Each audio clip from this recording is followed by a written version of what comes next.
Roberta, have you heard about podcasts? I have, Tom, but isn't that something just for iPods? That's partly right, but you don't have to have an iPod to download podcasts. They can be downloaded to any computer with programs like iTunes. Later, I'll be interviewing Brad from The Willing Warrior, internet blogger and video podcast producer. I think I've heard about him. In his video podcast, does he talk about taking a stand and speaking out on gay issues and speaking up for yourself? That's him. Do some of his topics include the coming out process, marriage equality, and homophobia in senior care homes? That and more. Okay, that's the one. I'm joined by Brad, internet blogger and video podcast producer of The Willing Warrior. You can locate this video podcast at www.willingwarrior.com. Some of the many topics you'll see include the coming out process, marriage equality, and homophobia in senior care homes. Brad, welcome to the show. Thank you very much. So talk to us about the blog, how it's made, and the content that's on it. Okay, well, really what it is, it's a little bit different, is I'm using video. Okay. And so I don't know if you're familiar with podcasting. And what I don't have an entails. iPod, so maybe you can explain how this works. Okay, so what it is, you don't need an iPod. It's content that anyone can create in their homes with a mic or a video camera, upload it to the internet, and then iTunes made it very popular because from the iTunes player, you can just download all different shows from all over the world. So all this is free? All of this is free, which is the most exciting part. So it's like pure democracy. Exactly. Wow. So it's more entertaining. I've just turned off my television now. But so what it is you can download all this material and upload, and there's this communication. So now I found that the most powerful tool that we have is through video. Okay. So I started using a video camera in order to create my own video podcast. And so I started doing this, and I started just sharing my own experiences with my own life, because I was actually living in South America for a year. So I was feeling a little isolated, and so I started putting these up, and people from all over the world started to talk to me. So this is your way to communicate and to get in touch with people and create community online. Exactly. And so then the more I started to talk about my own life, my own experiences being gay, and what I saw about the community and society in general, people started to relate to me.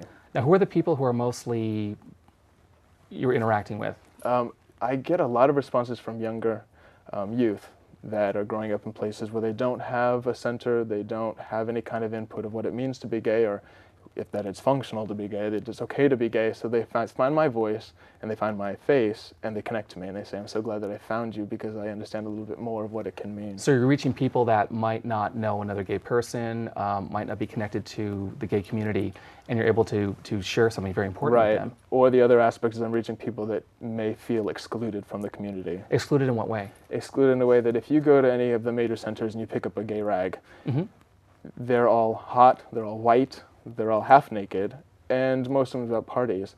So suddenly, if you are another minority within our minority, where do you fit in? And if you aren't hot, and if you aren't rich, so people don't see themselves, and they don't see the gay experience as something that they're having because they're so used to seeing these images, which aren't representative of everybody who's out there. Exactly. So now I'm taking a look at what representation means and how we are representing ourselves to ourselves, and how we're representing ourselves to the outer society, and hoping to change that a little bit.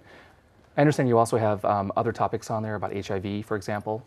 I do, yeah, just because I feel that one of the major issues we battle with HIV is the fact that we've kind of swept it under the rug now. No one seems to be talking about it, and so I think we need to bring back the faces, again, learn how to represent ourselves of the incredible history that we've had, first of all, and then even with HIV, our own stories that we've seemed to have forgotten about. So we need to bring those back to help people realize the real struggle that's still going on, and still very dangerous, and especially in the minority community, in the gay community. So it sounds like you want to make some changes with the content you're putting out there. What kind of changes would you like to see happen? Well, right now what it is a forum where anyone can send in video, and so we can have these conversations through representation. I'm actually going to be going into centers and teaching other people how to vlog, so we can have a huge global gay conversation, LGBT conversation of people representing and being able to counter false representation with self-representation.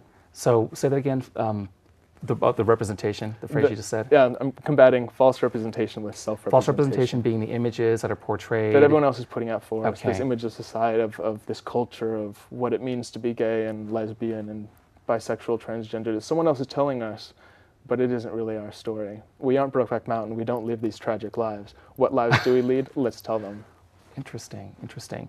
So what other things, where would you like to see this go? You have this big global community talking about these great topics. Well, I'd like to see, be able to put self-esteem back in our community. I'd like to see a community that actually celebrates diversity and not just, doesn't just talk about it.